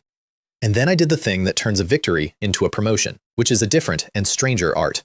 Because Wang Han was already reassembling himself, already preparing to frame my methods as the real scandal. The beatings, the hostage, the drugged inspector demanding forensics, the sheer lawless velocity of me. And he wasn't entirely wrong, and that was the danger. So I took the blame. I stood up in front of the provincial leadership and offered to shoulder every irregularity myself, to accept whatever punishment they judged fit for my methods. And I framed it so the size of my punishment would have to match the size of what I'd uncovered. Punish me lightly, and you admit the crimes were small, which the sand on the floor made impossible. Punish me heavily, and you'd have to explain to Beijing how one lone deputy inspector needed to break so many rules, because every proper channel in the province had been rotted shut on somebody's watch. And that somebody, everyone in the room understood, had a Wang Han shape to it. I handed the governor a choice: exonerate me loudly or expose himself. And a man like Wang Han will always, every time, choose his own skin. So he praised me, publicly, warmly, and promoted me. Deputy division rank, a real jump, the system's way of admitting it needed me more than it feared me. The man who came to break me had to crown me to save himself. And I let him, and I bowed. And we both knew exactly what had happened. And that shared knowledge became the first brick in a wall that part 2 is going to be mostly about. The last card fell out of an ocean. Chin Lei, the butcher I'd let flee to Singapore on purpose, came home in handcuffs, extradited, because I never once let go of the string tied to his ankle. And the moment his feet touched Chinese soil, the faction's whole last defense collapsed, because their plan had always been to pin every crime on the fugitive who could never be questioned. And now he could be questioned, and he had a recording of Wang Hung ordering the murder of Wu's family. The receipt a butcher always keeps. The scapegoat became the star witness. The door they'd left open for their own escape led directly into my hands. There was one more, and it's the darkest note in the whole movement, so I won't pretty it up. Cai Guang had a son, Cai Bin, a genuine monster. The father's power had let grow unchecked, exactly the kind of pampered predator the clawback policy existed to stop. When the fortress fell, he ran. There was a pursuit, sirens in the dark, and he did not survive it. I didn't order it, and I didn't stop it, and I've decided to be honest that I don't lose sleep over it. And I've also decided that a man who doesn't lose sleep over things like that should watch himself carefully. So I'm watching. Power did that to me in one lifetime, plus a few months. It's worth naming out loud, and then it was just over. The Jiangning faction, the thing that murdered me and my parents, and Wu's whole family, and God knows how many nobodies with roadside stalls. Publicly, comprehensively, irreversibly destroyed. Wang Yong and Wang Hung and Deng Jin and Qin Lei and Cai Guang, all of them, headed for the exact wall and number I'd promised my mother. Some of them, the province decided, headed for the execution ground itself. I'd said that to Deng Jin on the very first day, pleasantly, and he'd stopped smiling. Now it was just paperwork. Mayor Wang Yong came to me with an offer that felt, after all the blood, almost quiet. A new reform and development group to remake the dying state enterprises, the number 2 department store, and the rest, with the strange, future-shaped ideas I'd been letting slip. Public and private capital braided together. The kind of thing nobody in 1998 was supposed to be able to see yet. I could have taken a safe, high, comfortable perch on the strength of what I'd done. I took the building road instead, because tearing down a faction is the easy half of a life, and I'd already done the easy half, twice. Liang Guang signed off on moving me there. I said yes. So let me close the ledger where I opened it. My father charged me to be an upright man and an honest official, and I want to measure the distance. I started this life in a coffee shop that no longer existed, being told by 2 people I trusted that I was worth exactly 68,000 yuan and an apartment. First time around, I believed them. I ended it standing between the 2 most powerful men in the province, while one of them pinned a promotion on my chest that he'd walked into the room intending to deny. A faction in ashes behind me, my parents alive in an orchard that was still theirs, and one clean, warm thread running from my hand all the way to the top of the world. 68,000 yuan. That was their number for me. I'd like to think I adjusted it, but the universe that said LOL no on a courthouse roof is not a sentimental universe, and it does not do curtain calls. Because 3 things were already moving in the dark while I stood there being honored. Governor Wang Han now knew my name, my face, and exactly what I could do. And a man who has to crown his enemy to save himself does not forgive the crown. That war hadn't ended. It had just found out I existed. Wu Wenjing, the spy who dug toward me from the far end of the same tunnel, was still running a game whose board I could only see one corner of, and her grandfather's name reached higher than anything I'd yet touched. And Provincial Secretary Qin Yuan, the most powerful man in the province and the father of the one person in 2 lifetimes I would set the world on fire for, had watched a nobody dismantle his rival's entire southern flank, and had turned to an aide and asked, quietly, who that young man was. I'd spent months making certain I never once climbed toward him through his daughter, and now he was going to come looking for me anyway. Which is a different and much more dangerous thing, because a father who comes looking is a father with questions about his daughter, and I did not yet have permission to have the answers. That's the personal one. Here's the one that keeps me up at night. The North District dike is still standing. I caught the men who built it out of sand, bankrupted them, got the province to finally start moving the families behind it. But you cannot arrest a wall into being solid, and there was never any time to rebuild it. And I have spent 2 lifetimes knowing exactly one thing for certain that not one person around me believes. The water is coming, and when it comes, it's going to take someone I've already learned to love. Ask me who, and I'll tell you next time. Some things you don't say out loud until you have to. Rain on 1 tin roof is a lullaby. Rain on 100,000 roofs, all night, all at once, is a countdown. I'd been on the North District dike since midnight. My poncho had quit an hour ago. I was watching the river climb a set of marks I'd painted on the concrete that afternoon. 1 mark an hour, then 1 every 40 minutes. Then I stopped painting marks and started making calls. Because I knew this wall was a lie. I put a hammer to it weeks back and heard it answer sand where it should have said stone. I'd caught the men who built it that way, jailed them, bankrupted them, some of them worse. But you cannot arrest a wall into being solid. There'd been no time to pour a new one. And now the river had come to collect on the fraud, and the only thing between it and 100,000 sleeping people was me, a phone, and a lie made of sand. So I'd spent 3 weeks doing the one thing I could, getting people out, quietly first, then loudly, then screaming it. Evacuation drills nobody wanted, relocation notices nobody believed. A whole district rolling its eyes at the golden inspector who'd gone paranoid about a wall that had held for years. I begged Mayor Wang Yang for buses. I begged Liang Guang for men. I went door to door, in a district of 100,000, telling people the sky was going to fall on a date I could not explain how I knew. Most of them left. That's the only reason this isn't a different kind of story.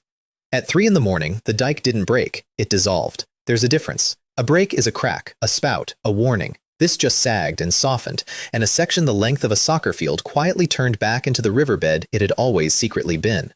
And the river walked through the gap like it held the deed. What came next was the worst and best night of my second life, and I spent most of it up to my chest in it. So I'll tell it the way I lived it, in pieces, cold ones. We had boats because I'd begged for boats. We had the armed police because I'd spent a favor I didn't have. We had Liang Guang running the high ground like a man half his age.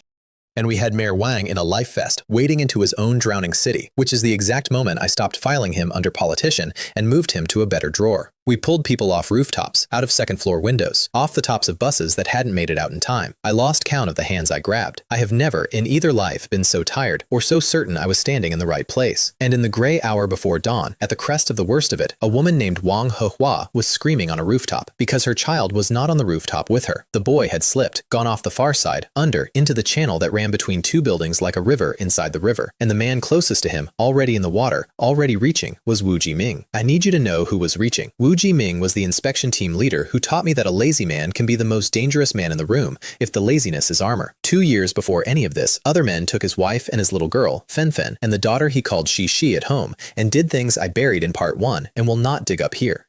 I'd spent this whole life handing Wu the men who did it, one at a time, and I'd watched him choose, every single time, not to become them. Yang finally buried his family that spring, properly, truth on the headstone instead of a lie. A week earlier, he told me he felt light for the first time in 2 years. That was his word, light. Yang went into that current without a half-second of thought, because a man who has already lost his own child does not stand on a roof and watch someone lose theirs. And he got the boy. That's the part I hold on to. Yang got both hands on him, and he threw him, up and out, onto the bus roof, into the arms of a waiting cop. The throw was everything he had. The current took what was left. I was 40 meters away with my arms full of somebody else's grandmother. I could not get to him. I want that on the record, in my own words, where I can look at it. I could not get to him. We found him at first light, downstream. And he looked, I swear this to you, at peace. I sat down in 6 inches of filthy, receding water with the most decent man I'd met in 2 lifetimes, and I did not make a joke, because there are moments you do not touch.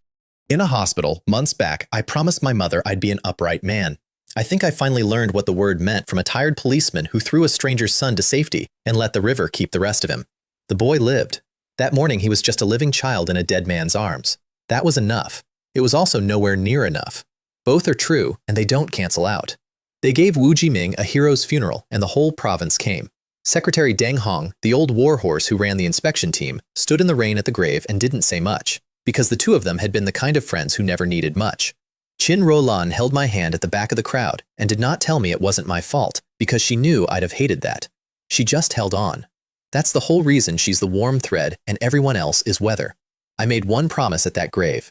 Silent. No witnesses.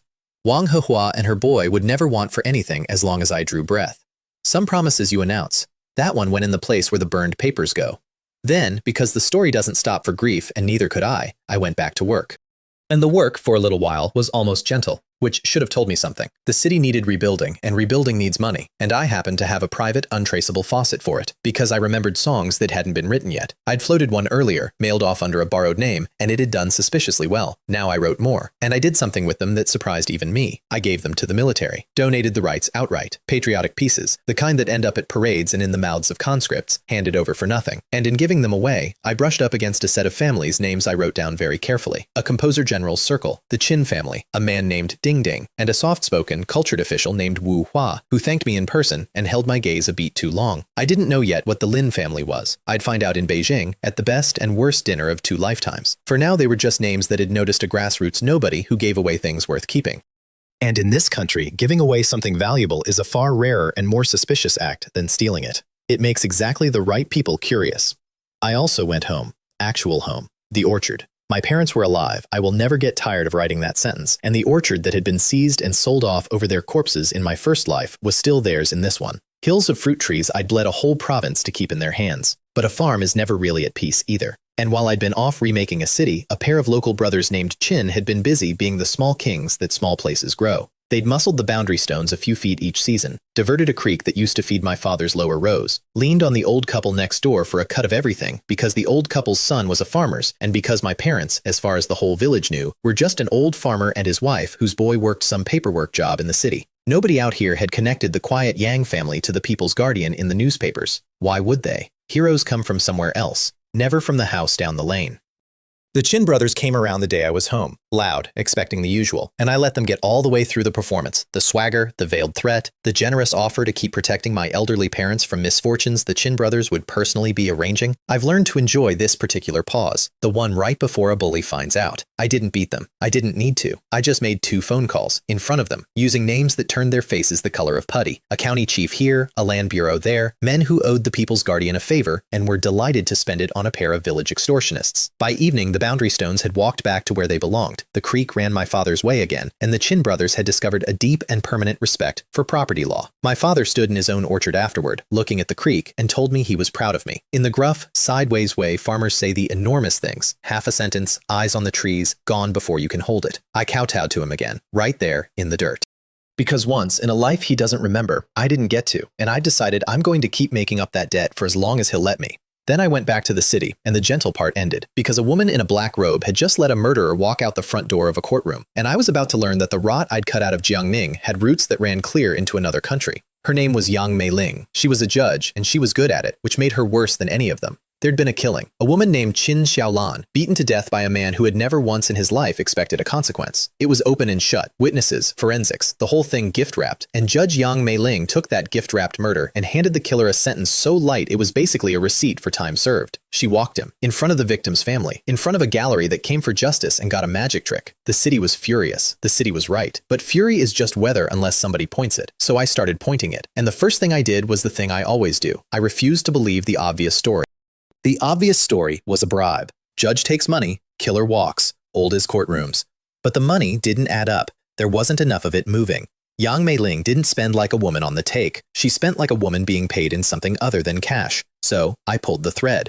And the thread ran to an office nobody had thought to look at twice, a foreign-funded organization. All the right words on the letterhead, rights, advocacy, the vocabulary that makes officials nod and stop reading. It ran seminars, it gave grants, it had a lovely mission statement. And when you followed its actual money and its actual contacts instead of its brochure, it had the exact shape of an intelligence operation wearing a charity like a coat. Yang Meiling wasn't corrupt. Or, she wasn't only corrupt, she was an asset. The soft sentence hadn't been for sale, it was a service, one node in a network that had spent years quietly buying its way into the province's courts, its records, its rising officials. One favor, one compromised judge at a time. The murderer walking free was almost beside the point. Yang was a demonstration.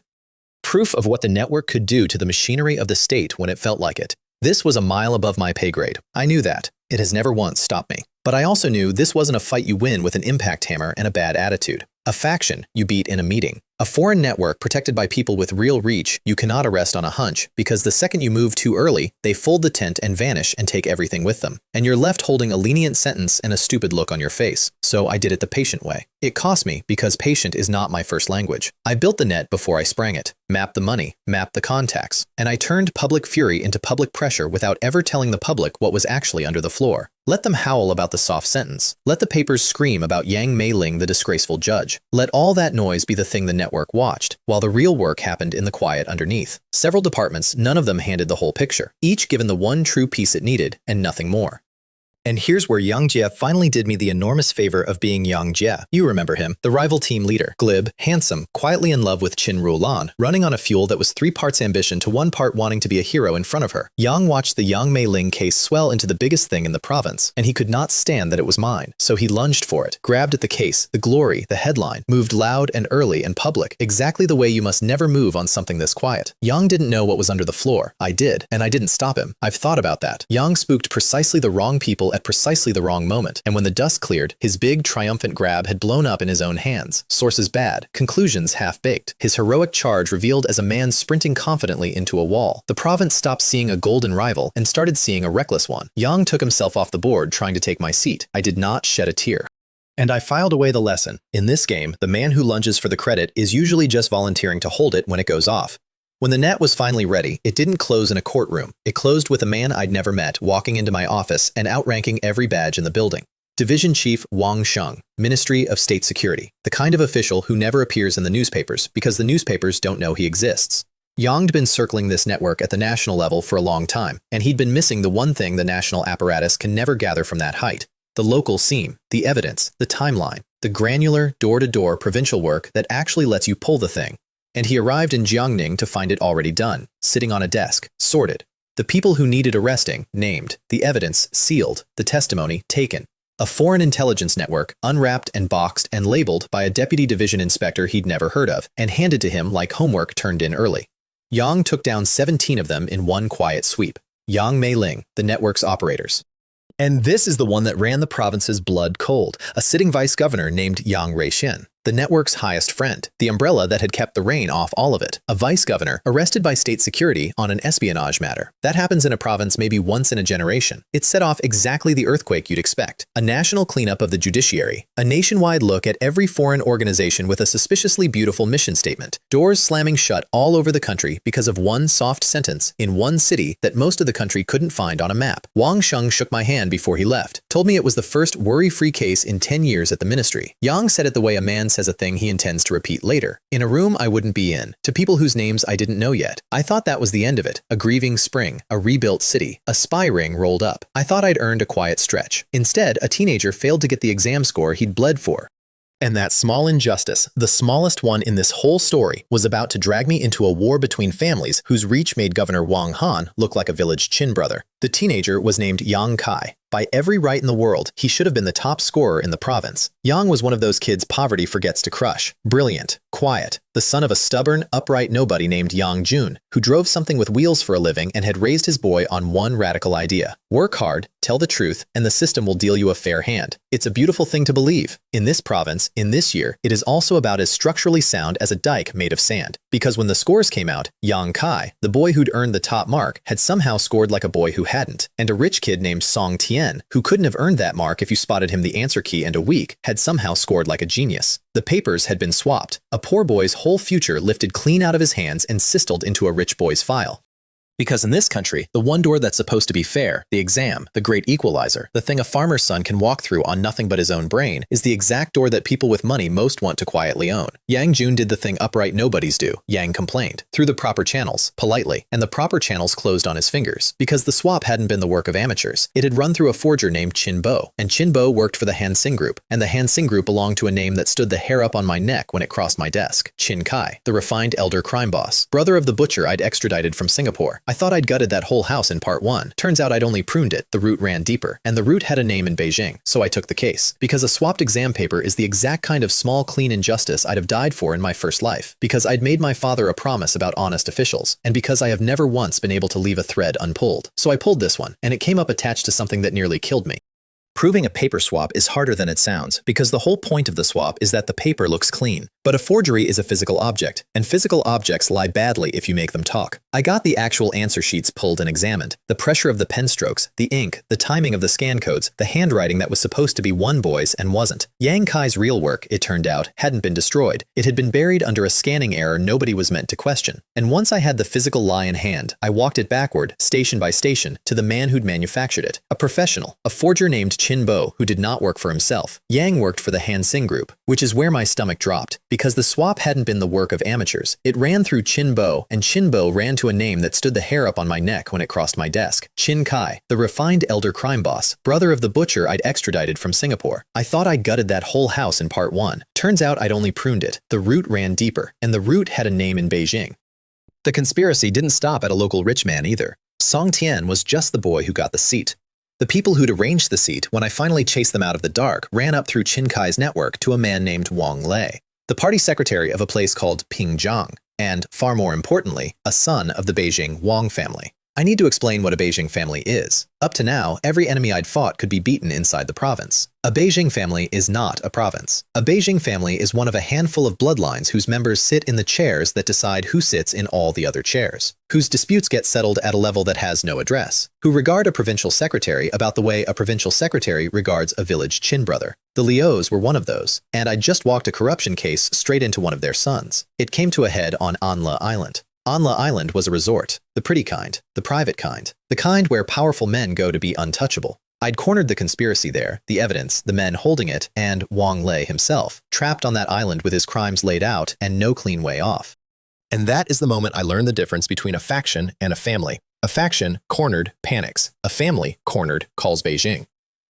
And Beijing calls back. The island turned into a siege, and I was on the wrong side of it. I'd gone out there to close a net. I had the evidence, I had the men, I had Wang Lei boxed with his crimes on the table, and no boat that would take in without taking the folder too. And then the phones started ringing. Not mine, everyone else's. The local police who'd come with me got calls, and after the calls they stopped meeting my eyes. The resort's own security, which had been polite, went quietly hostile. The boats I'd counted on to carry my prisoner and my proof back to the mainland developed sudden mechanical problems. One by one, every lever I thought I was holding turned in someone else's hand. My trap had become my cage, and I was still standing inside it, holding the key like an idiot who just learned the lock was on the outside. Because the Wang family had reached down. Through the courts, through the police, through the provincial apparatus, through every wire 2 Beijing houses can pull, all of it aimed at one thing: bury the inspector who dared touch their son, and make it look like weather. Their allies, the Liang family, lined up behind them for the pylon, and the whole crushing weight of it came down on one grassroots nobody on a resort island, with a folder of evidence and a number of friends that was dropping by the hour. Governor Wang Han watched from the shore. This was the overreach he'd been praying for since the day I embarrassed him, me, finally, out over my skis, in a fight too big for a provincial nobody to survive. Yang got ready to write my epitaph, and I don't think he even had to fake the smile. There was a stretch out there, hours of it, where I genuinely did not know whether I was going to walk off that island a hero or not walk off it at all. I'd been cornered before. I'd been run off an embankment and left to bleed. But I'd never felt the specific cold of being cornered by something with no address. Something that didn't need to send a truck because it could just make the boat stop coming. For the first time since I came back from the dead, the last page I'd read didn't have this scene on it. I was somewhere new. And somewhere new, for a man whose whole edge is knowing the ending, is the most dangerous place there is. I got off it because of a phone call I never made, to families I didn't know I had. 2 men moved, and they came from a height I hadn't even known was above me. The first was a garrison inspection group leader named Wu Guofeng, Lin, as in that cultured Wu Hua who'd thanked me for the songs, as in the Lin family, which turned out to be the full equal of the Lius and the Shus, and to have been quietly watching me ever since I gave away things worth keeping. The second was a minister from the Central Organization Department named Song Lin, the department that decides which officials rise, the closest thing the system has to the hand of God, and behind them stood the Jiang family, my Jiang family, Secretary Qin Yuan's family. 2 Beijing houses met 2 other Beijing houses over the body of one provincial inspector, and the ground stopped moving under me, because when giants agree to talk, the small man they were about to crush suddenly finds himself standing on rock. The reckoning came at a provincial meeting. It's one of my favorite rooms in either life. Right up there with the sand and the blank envelope, because Wang Han made his move. Yang been saving it. Yang stood up in front of the assembled leadership and framed the whole Anla Island affair as my recklessness. The lawless inspector who'd started a war with Beijing families over a schoolboy's test score. The loose cannon who had to go. It was a good move. It was the move I'd have made, and it detonated in his hands, because the 2 Beijing houses that had just saved me were in no mood to hear their new interest called a loose cannon, and the room he was performing for already knew which way the wind at the very top had started to blow. So instead of my disgrace, the meeting produced my coronation. My team and I were awarded first-class merit, the real thing, the medal they don't hand out twice a decade, and they gave me a title the province started using like it was my name, People's Guardian. Wang Han had stood up to bury me, and instead read my honors into the record with his own mouth, for the second time in this story. And somewhere in there, I have to believe, he began to understand that I was not a man he was going to beat by being clever. Because I had already read the last page of every clever thing he was ever going to try. And then, once the metals were pinned and the dust settled, the reason all of this had moved so fast and so high finally stepped out of the shadows, and it rewrote everything behind me. Yang Jun, the stubborn, upright nobody. The driver who'd raised his son to believe the system was fair. Yang was not a nobody. Yang was the long-lost youngest son of a legend, a hero of the founding generation the whole country knew by a single reverent name, Elder Wang. A son lost to that family decades ago in the chaos of the times, raised hard and humble, never told whose blood he carried. Which made young Kai, the quiet, brilliant boy whose exam paper got stolen, the great-grandson of Elder Wang himself. Everything snapped into place. That was why the Beijing houses had moved at the speed of light. That was why the Wang family, which had reached down to crush me, suddenly found itself crushed instead. Their man, political commissar Wang Min, hauled before a military tribunal. Their son, Wang Lei, stripped of his post and his future. A whole Beijing house taking losses it hadn't taken in a generation. Because you do not steal the future of Elder Wang's great-grandson and merely lose an argument, you lose everything. Quickly. At a level that has no address. I'd taken the case because a poor boy got robbed, and it made me angry. I'd had no idea I was pulling a thread tied to the very top of the country, and now the top of the country knew my name, and wanted, it turned out, a look at me in person. They were flying me to Beijing, and in Beijing, a great many extremely important people had already decided, without asking me, exactly what my future was going to look like, including who I was going to marry. They were about to find out I'd decided that part myself, in the rain, a long time ago. They flew me to the capital like cargo they were afraid to dent. Wu Guofeng and Wu Hua collected me personally, which should have told me the marriage business was already in motion, because these were not men who ran errands. Here's the situation I walked into. I only assembled the full shape of it later. The Wang family had taken a beating over the Elder Wang affair, and the whole top of the country was tense about it. So Elder Wang had summoned the Beijing houses to a banquet to reconcile, to let everyone save face, cool off, and agree in principle to stop fighting where the public could see. And the Lin family had looked at me, the grassroots nobody who kept turning out to be standing exactly where the future was about to happen, and made a quiet decision. They were going to marry me in, to a daughter of the house, a sharp, lovely young woman named Wu Qing, studying at the Foreign Languages University, whom her grandfather had spent a whole afternoon steering into my path under cover of showing me the sights. I want to be fair to Wu Qing. She was genuinely impressive. She genuinely came to like me. In another man's story, she's the prize. But I'd pulled the woman I love out of a mudslide with my own two hands, in a life these people knew nothing about, and there is no house in Beijing tall enough to trade her for. So I was polite and distant, and I kept a careful arm's length that the Lin family read as shyness, and I meant as a locked door. The banquet was at the Beijing Hotel. It started with the second generation, because it always does. They put the young people at their own table, the sons and daughters and nephews of the great houses, and seated me among them. And they looked at me the way you'd look at a waiter who'd sat down to eat. There was Deng Ming, a Liang family son with a face built for sneering and no other detectable skills. His cousin Deng Wu, a senior executive at some world-class investment bank who wore her finance degree like a crown. A Lin cousin, Wu Chao, glasses, superiority, no imagination. And a Wang family secretary named Wang Yang, still raw from a war his family had just lost and he didn't understand, hunting for someone smaller to bleed on. They found me. And they went to work the way pampered children do. The little digs, the "where are you from?" the "my family this," the whole elaborate performance of a group agreeing that the newcomer is beneath them. Wang Yang said something about how a man without a mirror should at least check his reflection in a puddle. Deng Ming explained, generously, that a provincial commoner wasn't fit to wipe the tables at a table like theirs. Now, I have spent this entire story being underestimated. I've been the clerk, the nobody, the grassroots small official, the loose cannon, the man not worth the 68,000 yuan two people once tried to sell me for. And I have learned one thing about being underestimated. It is not an insult. It's a loaded gun somebody keeps handing you. So I let them load it. I told them, evenly, that I hadn't wanted to come at all, that I was only in the capital because Wu Guofeng had personally asked me to come meet Elder Wang. I told Deng Ming that calling him short-sighted was flattering him. And then, because Wang Yang sneered and begged me to prove I had one idea worth hearing, I gave them one. I told them, with absolute certainty, that China was going to join the WTO. Successfully, this round. The whole table laughed. The application had been stuck 3 years. Their own elders, who actually knew things, saw no path to it. And here was a provincial section chief calling it like tomorrow's weather. So I explained the weather. I told them they didn't understand what capital was, or what globalization was, that China sat on the highest quality, most cost-effective educated workforce on the planet, and lacked only the technology and the equipment. That we were the world's factory waiting to happen, and no multinational alive would leave that on the table.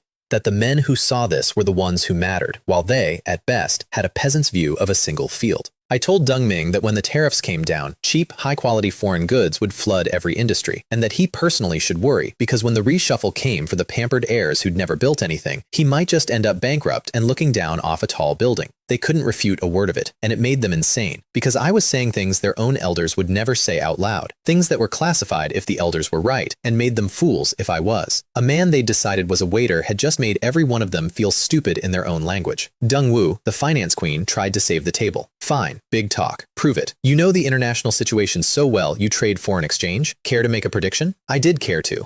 I told her that tonight, factoring the time difference, around 10 in the evening, the Japanese yen would drop against the dollar to a rate of 1 to 147, from 130, overnight. They laughed harder. Even Deng Wu, who did this for a living, laughed, because the number was a cliff, and nobody sane calls a cliff to the digit.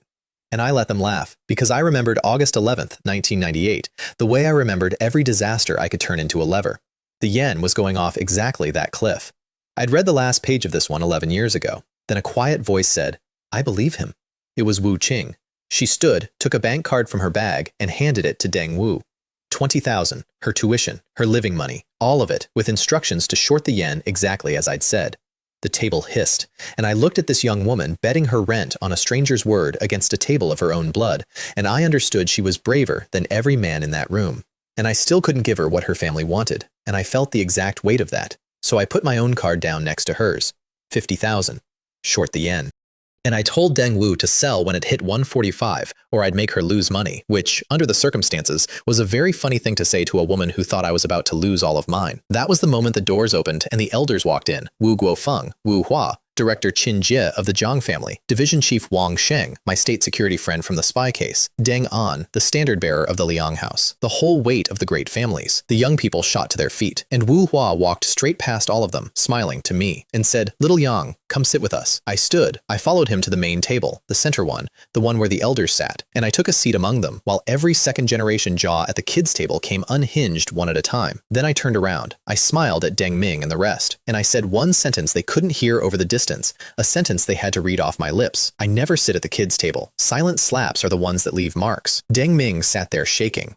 Wu Chao, who'd spent the whole afternoon being warned off me, watched his own fourth uncle treat me like family and started doing math he didn't like. And it got worse for them, immediately and without stopping. Because the elders didn't just tolerate me, they doted. Wu Guofeng, a man so stern he barely smiled at his own granddaughter, leaned down the table to ask if I was settling into the capital all right. Wang Sheng clapped my shoulder and told the whole table that the national spy case that had shaken the top of the country had been cracked, start to finish, single-handed, by little Yang here. That he'd flown to Jiangning and found the arrests, the evidence, and the testimony already boxed and waiting. The leaders of the great houses looked at me with an expression their own children had never once earned. Then a new man arrived, and the whole room stood, and even the elders went formal. Secretary Tsai Hong, Elder Wang's former chief secretary, in a chair that made great families sit up straight. Yang came with Elder Wang's apologies. The old man wouldn't attend, because the point of the banquet was never the food. It was to watch each family's attitude. And he delivered a message to the Wang family, so cold and so gentle, it was basically a sentence. Restrain your people. This ends here. The Lius, who had just lost a political commissar to a military tribunal, agreed very fast. And then he turned to me, told me to eat, and started asking questions. They looked like a friendly chat. They were an examination, and every person in that room over the age of 50 knew it. Yang asked about state enterprise reform. I answered, not with theory, but with the whole future I carried in my head, dressed up as vision. Yang asked follow-ups, sharp ones, for the better part of 2 hours. I answered every one. And the elders at the main table stopped eating and just listened to a 26-year-old provincial nobody discuss the remaking of the national economy with Elder Wang's right hand, and never once run out of road. The kids' table, too far to hear a word, told themselves I was recounting how I'd saved a child. They needed that. It was the last comfortable thing they had. At 10:15, I walked over to the kids' table and asked Deng Wu where my money was. She'd forgotten to place the trade in all the excitement. Or told herself she'd forgotten because she couldn't stand to do it. Now, with every family elder suddenly watching, she made the call to her Hong Kong desk, and the phone slid out of her hand and cracked on the floor. Because the yen had done exactly what I said, 130 to 147, in an hour, overnight, to the digit. My 50,000 was now 75 million. Wu Qing's 20,000 was 30, and Deng Wu, the finance queen, who did this for a living, had just watched a provincial commoner she'd mocked as ignorant call the single most unpredictable market on earth down to the last number. It broke something in her that a bribe or a threat never could have. That's what crushing actually actually is, not being beaten. Being beaten in the one place you were certain you were untouchable. Her uncle Deng An went gray and roared at her across the room. The Wang son who'd piled on me got dragged out by the ear by his own father, my friend Wang Shang. Deng An apologized to the whole main table for his boy and hauled him home to a very long conversation. One by one, the great houses gathered up their humiliated children and left. And I watched a room full of Beijing bloodlines learn in a single evening the exact lesson Governor Wang Han had learned twice. How can a swallow know the ambitions of a swan? But the best part of that night wasn't the yen, or the silent slap, or the 75 million. It was who was waiting at the door when I finally walked out. Qin Ruolan, in the capital. Her grandfather had flown her in, and here she stood outside the Beijing hotel with her hands behind her back, chin up, that particular smile, and every expensive thing in that building went quiet and small next to her. Her grandfather, Director Qin Jie, didn't even glance at the Lin family's careful arrangements. Yang just took me by one arm and his granddaughter by the other and walked us both out into the night, chatting and laughing, and left the great Lin marriage plans standing on the curb. And that's how I learned the difference between the families. On the same night, back to back. At that hour, all across the capital, the Lin house and the Wang house and the Liang house were dragging their humiliated children into cold studies to be disciplined, grandsons made to kneel before ancestral tablets. And at the Zhang compound, an old man had set up a charcoal grill in the backyard under the floodlights, laid on good lamb and flatbread and fierce northwestern liquor, and sat his whole family around the fire like people who actually liked each other. Elder Jiang, Qin Ruolan's grandfather, a man who'd governed provinces, ate a piece of lamb and told me that back in the day, a meal like this would have felt worth dying for, that almost nobody had believed his side would be the one to win in the end. Then he gave me the only lesson from that whole night that I wrote down where things last. I'd told him, full of the day's fire, that I would never bow, never compromise, never stop fighting. And he smiled and told me I'd learned half of it. The point of struggle, he said, is not struggle. It's to find unity through the struggle. Don't fix your eyes on every contradiction or you'll make enemies on every side. Set the small ones down, strike the main one. And when the main one falls, the rest untie themselves. Struggle without breaking. That, he said, is the mark of a master. I'd spent 2 lifetimes learning how to fight. An old man at a grill was finally teaching me how to win. I raised my glass to him, and I meant it more than I've meant most things. The car came at 9 the next morning. It came from Elder Wang. They drove me out of the city, through 2 guard posts, up to a manor halfway up a mountain. And I braced for marble and gold and the trappings of a man the whole country revered. Instead, I walked into a courtyard full of vegetables, bean trellises, lettuce, green onions, a cornfield at the back. And the only soul in sight was an old man in a straw hat and a tank top, squatting in the dirt, tending a vegetable patch like any farmer anywhere. I asked him where I could find Elder Wang. Yang looked me over, said he wasn't sure, and asked if I'd been invited. Then he handed me a bucket and asked if I knew how to pick vegetables. I told him my family was from the countryside, so I did. And I got down in the dirt next to this old gardener, and we picked and washed vegetables together, and he offered me a cheap cigarette, and we started to talk. It started with farm work, then it drifted. Reform, he said, no matter how much you change, in the end you still have to make sure the common people have enough to eat.